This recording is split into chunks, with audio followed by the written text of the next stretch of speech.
संतो भक्ति अमोलक पाओ, संतो भक्ति अमोलक पाओ, संतो भक्ति अमोलक पाओ। भक्त बनो भाई जन्म सुधारो, भव की तप्त बुझाओ। भक्त बनो भाई जन्म सुधारो, भव की तप्त बुझाओ। संतो भक्ति अमोलक पाओ।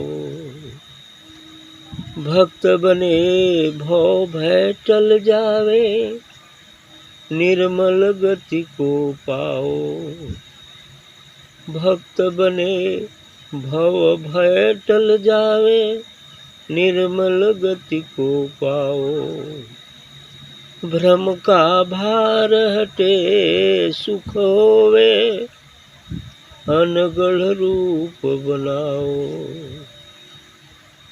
भ्रम का भार हटे सुख होवे, अनगढ़ रूप बनाओ। संतो भक्ति अमोलक पाओ। चारों ओर पिया जब दर से, चारों ओर पिया जब दर से, ब्रह्म अनल चेताओ। हो चैतन्य प्रेम रस चाखो, स्वाद सुधा का पाओ।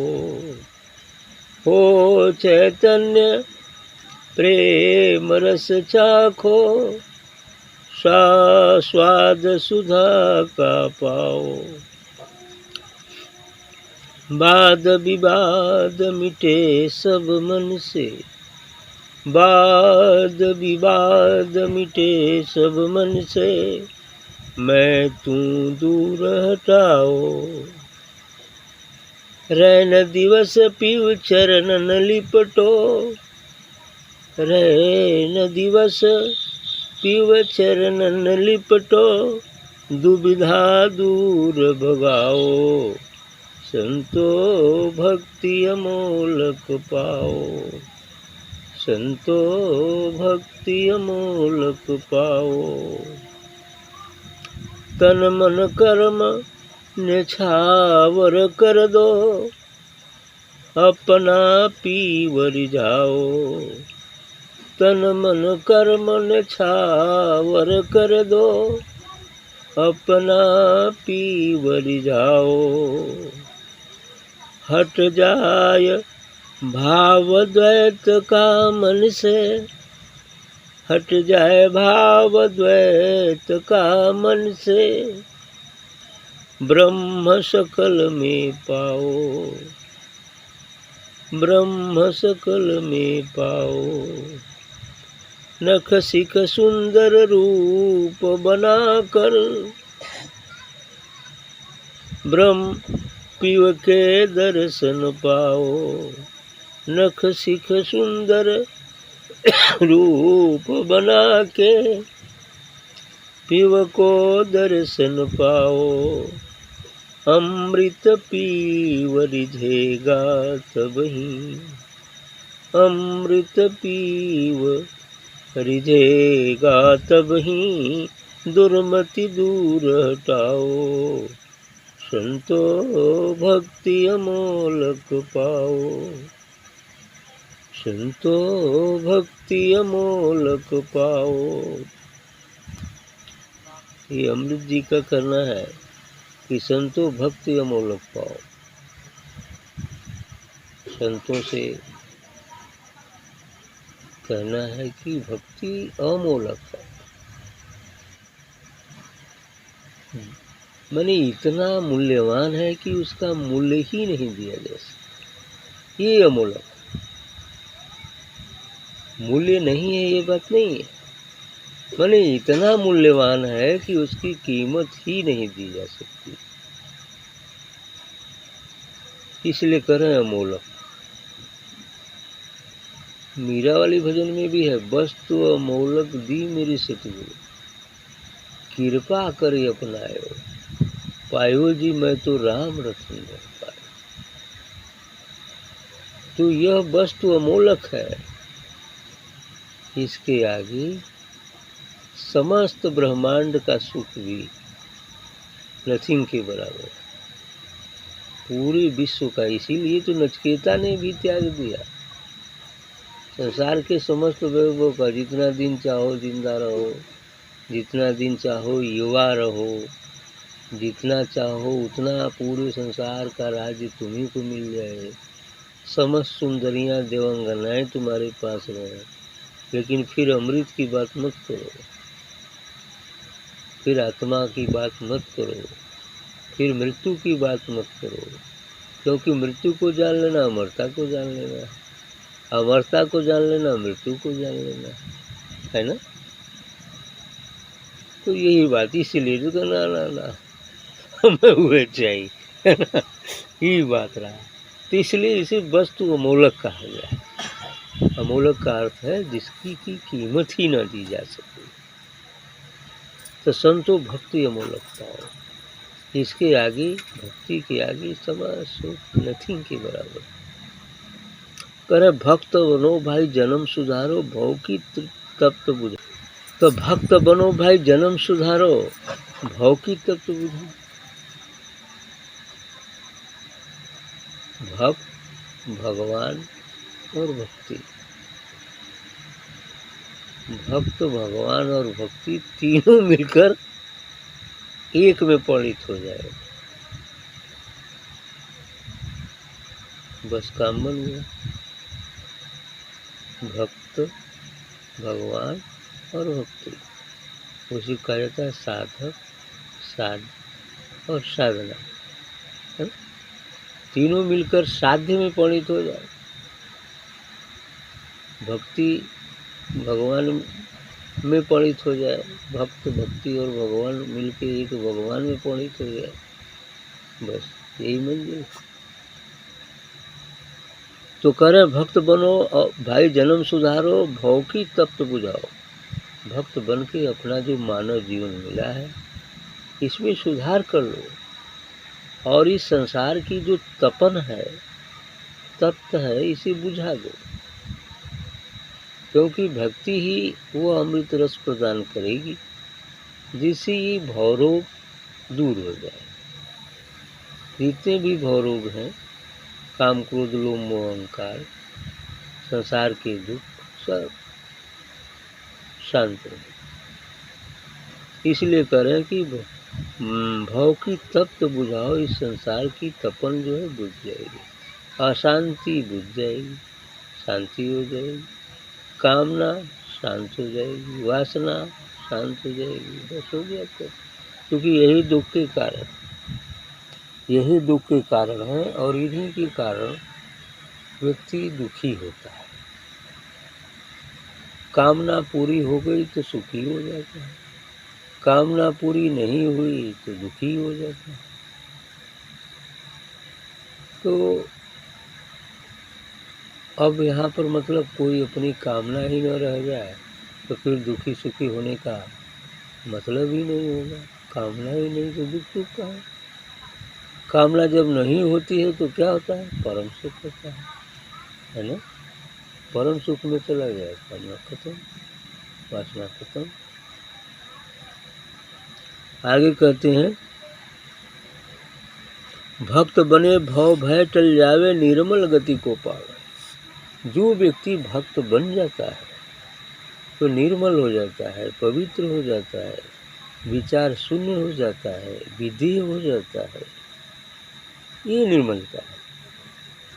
जो ही मन पवित्र हो जाए, मन निर्मल हो जाए तो साक्षात्कार हो जाता है। निर्मलता से मतलब एक भी विचार शेष न रहे, ये निर्मलता है। जब एक ही विचार शेष नहीं रहेंगे तो शून्य हो जाएगा, और जब शून्य हो जाएगा तो साक्षात्कार हो जाएगा। मैं कौन हूँ का बोझ हो जाएगा।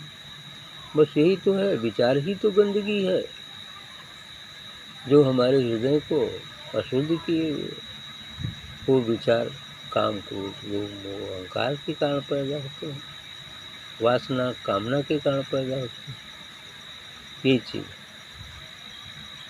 इसलिए भक्त बने भव भय टल जाए। जब भक्त बन जाता है तो जो ये संसार ये भवसागर का भय है, जन्मने और मरने का भय है, ये समाप्त हो जाता है। निर्मल गति को पाओ, निर्मलता प्राप्त हो जाती है। निर्मलता, पवित्रता, क्योंकि पवित्र मन ही परमात्मा का आत्मा का साक्षात्कार कर सकता है। इसी को रैदास जी ने कहा, मन चंगा तो कठोर में गंगा, है ना। मन चंगा का मतलब मन जब पवित्र हो जाए तो कठोर में गंगा हो जाएगा। उन्होंने करके दिखा भी दिया। और जगह कहा निर्मल मन जन सो मोहि पावा, मोहे कपट छल छिद्र न भावा। ये भी बात कही कि जिसका मन निर्मल हो जाता है वही मुझे प्राप्त करता है। यदि उसमें छल कपट चतुराई है न, तब कहाँ से होगा। आगे कह रहे हैं भ्रम का भार हटे सुख होवे, अनघड़ रूप बनाओ। कह रहे ऐसा होने पर भ्रम दूर हो जाता है। सत्य असत्य का, पाप पुण्य का, सुख दुख का जो भ्रम है ये सब दूर हो जाता है। इसलिए कहते हैं कि भ्रम का भार हटे सुख होवे। और जब भ्रम दूर हो जाता है तो सुख ही प्राप्त होगा। क्योंकि रस्सी में सांप का भ्रम हो गया है। तो जब रस्सी में सांप का भ्रम हो गया है तो दुख होगा ही होगा। और ये तो सांप है, काट लेगा तो मरी जाएंगे, अभी भ्रम हो गया है। लेकिन यदि कोई लाइट लेके दिखा दे तो स्पष्ट हो जाए नहीं ये रस्सी है, टेढ़ा मेढ़ा हो गई है, तो भ्रम दूर हो गया। और जब भ्रम दूर हो गया तो अब काहे को डर, और डर नहीं तो दुख काहे को। अभी तक तो दुख था कि मृत्यु हो जाएगी काट लेगा तो, लेकिन अब तो वो भी दूर हो गया। इसी प्रकार ये समाज संसार के सुख एक भ्रम मात्र है। और भ्रम हो जाने से ही कामना की पूर्ति होने पर सुख जैसा लगता है, और पूर्ति हो तो दुख जैसे हो जाता है। लेकिन भ्रम हट गया तो न सुख है न दुख है। लेकिन कर्तव्य कर्म तो करने ही होते हैं, है ना, निष्कामता के साथ। उसको नहीं छोड़ना है? निष्काम भाव से परमात्मा के लिए समझ के परमात्मा द्वारा किया जा रहा है, ऐसा समझ के करना होता है तो कुछ नहीं होता है ना। क्योंकि सब में तो वही ये स्थिति आ जाती है। तो कह रहे कि अनगढ़ रूप बनाओ, अनगढ़ रूप हो जाता है। अब अनगढ़ वो अनगढ़ होता ही है, फकीर अनगढ़ होता है। जैसे होता है वैसे ही चल देता है ना। जैसे होता है वैसे ही उल्टा सीधा करता है। बच्चे अनगढ़ होते हैं ना, वृद्धावस्था में जो बच्चे जैसा बन जाए, बच्चों का हृदय पवित्र होता है। उनमें 5 वर्ष से नीचे में उनमें कोई काम क्रोध लोभ मोह नहीं है। हालांकि बच्चों में हृदय की पवित्रता तो है, कोई भेद नहीं है उसमें, उनके विचारों में कोई भेद नहीं है। यदि रस्सी को थमाओ तो भी पकड़ लेंगे, और यदि सांप को थमाओ तो भी पकड़ लेंगे। सहसा उनको क्या पता कि ये रस्सी है कि सांप है। तो और संत की अवस्था भी यही होती है। अब वो रस्सी सांप से कोई मतलब उसमें भी नहीं, भेद करते हैं उसमें भी आत्मा है ना, उसमें भी आत्मा है। अब कुत्ता बिल्ली सब में कोई भेद कैसे कर सकते हैं। समय अनुसार किया भी जाता है। क्यों? क्योंकि एक जगह कहा गया है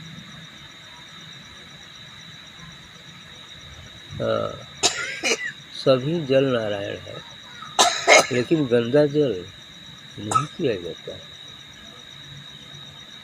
सभी जल नारायण है, लेकिन गंदा जल नहीं पिया जाता।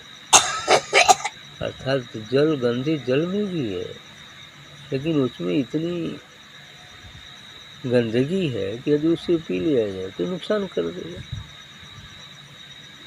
तो सभी नारायण है, लेकिन बाघ नारायण से डरना भी होता है। कहीं ऐसा न हो कि वो अपने स्वभाव के कारण खा ही जाए, ऐसा भी हो सकता है ना।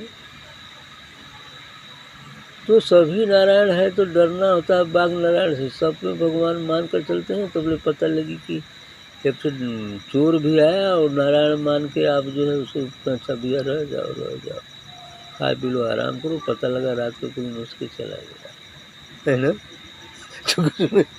चोर नारायण का है ना। तो इसलिए डरना पड़ता है, होशियारी रखनी पड़ती है, पहचानना पड़ता है ना। बात है ना ये। इसलिए ये संसार के नियम, ताकि संसार के भी नियम कायम रहे और अपना काम भी हो, अध्यात्म के भी नियम कायम रहे, दोनों को बचा के चलना है। इसलिए ये नहीं कि आँख मूंद कर चलो, आँख खोल के चलो ना।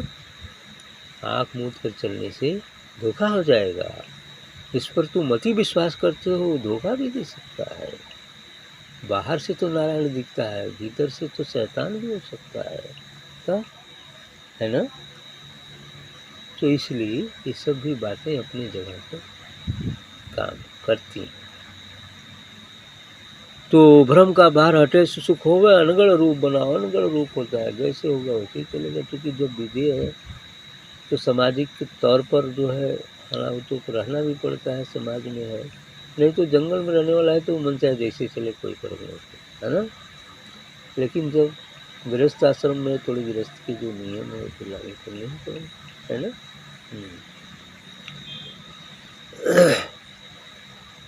आगे कहते हैं, चारों ओर पिया जब दर्शे ब्रह्म अनल चेताओ। और जब पवित्रता आ जाती है तो चारों तरफ तो प्रीतम ही नजर आता है, वह सद्गुरु ही नजर आता है, उसका दिव्य तेज ही नजर आता है, वह दिव्य प्रकाश, वह नूर ही तो नजर आता है। इसलिए कहते हैं कि चारों ओर पिया जब दर्शे ब्रह्म अनल चेताओ। और ब्रह्म अनल, ब्रह्म का तेज व्याप्त हो जाता है, प्रस्फुटित हो उठता है।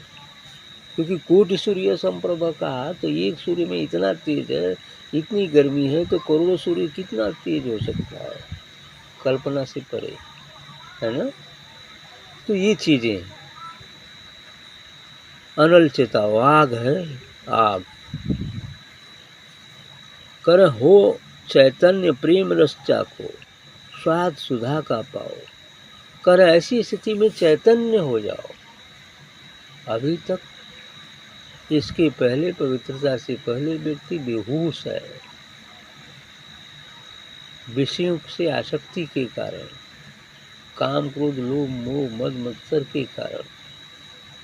लेकिन जब चैतन्य अवस्था को प्राप्त हो जाता है, अर्थात अपने स्वरूप का बोध हो जाता है, ब्रह्म का बोध हो जाता है, तो अब अमृत रस का स्वाद उसे मिलना शुरू हो जाता है। क्योंकि वह दिव्य तेज ही वह अमृत रस है, आनंद मिलता है। इसलिए कहते हैं कि हो चैतन्य प्रेम रस चाखो।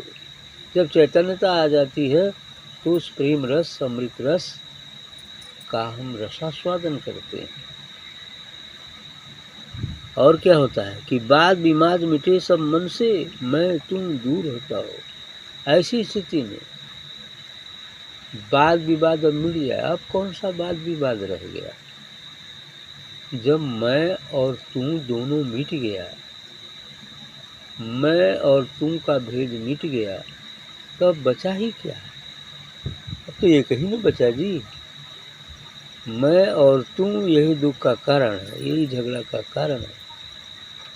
जहाँ मैं और तू मिट गया, केवल एक बचा आत्मा, वह परमात्मा। और कौन सा ध्रुव है?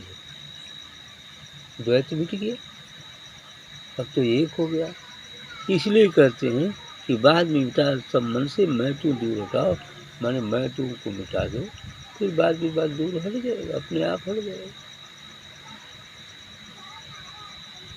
करे रैन दिवस पीऊ चरणन लिपटो, दुविधा दूर भगाओ, और रात दिन तब अपने प्रीतम वाह सदगुरु का ही चरणों में लिपटे रहो। उन्हीं का दर्शन, उन्हीं का साक्षात्कार व अमृत रस का पान करते रहो, दुविधा दूर भगाओ।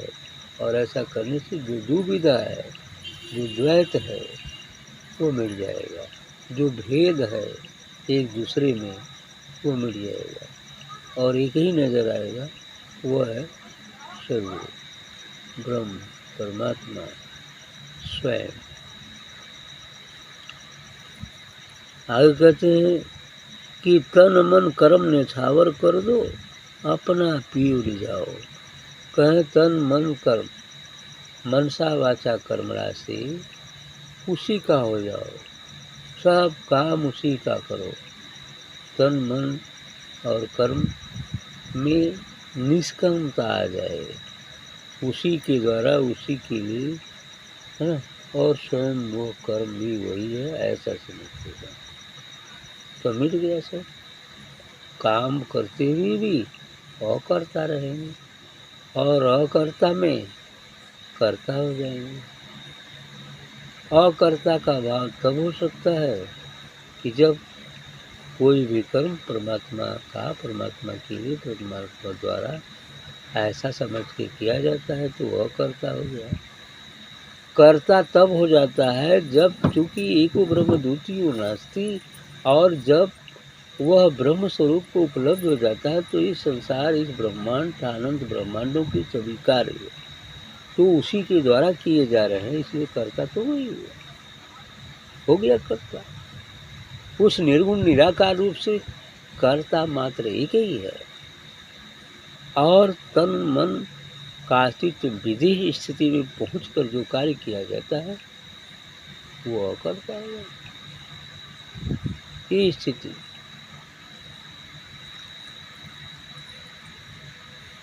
अपना पीऊ रिझाओ, ऐसा होकर के अपना प्रीतम को रिझा लो। हट जाए भाव द्वैत का, मन से ब्रह्म सकल में पाओ।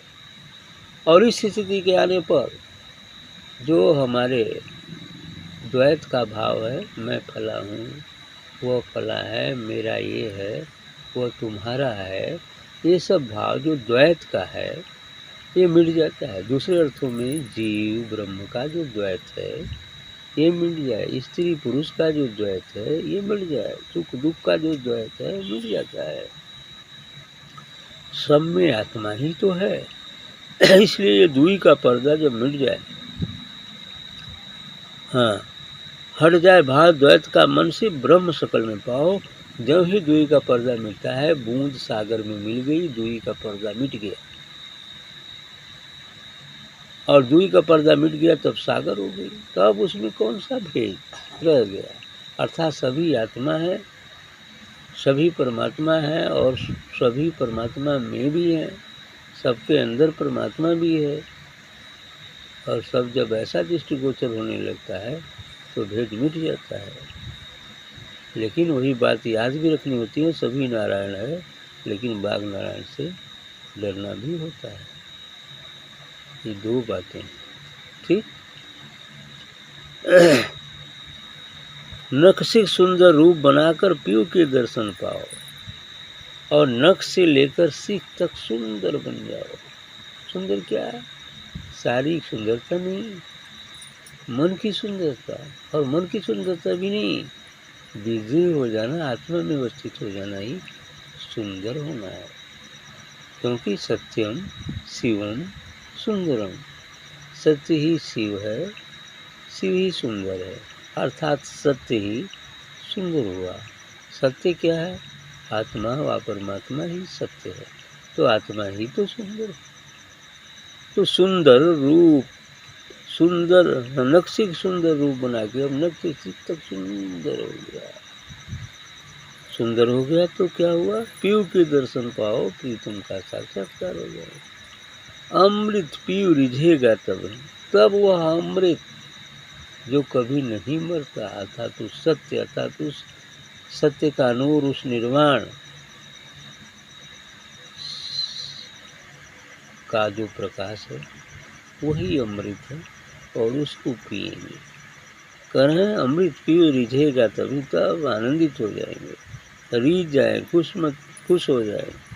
और दुर्मति दूर हटाओ, और जो दुर्मति है, दुर्विचार है, जो कुमति है, द्वैत है, उसको वो मिट जाए, दूर हटाओ, उसको हटा दो।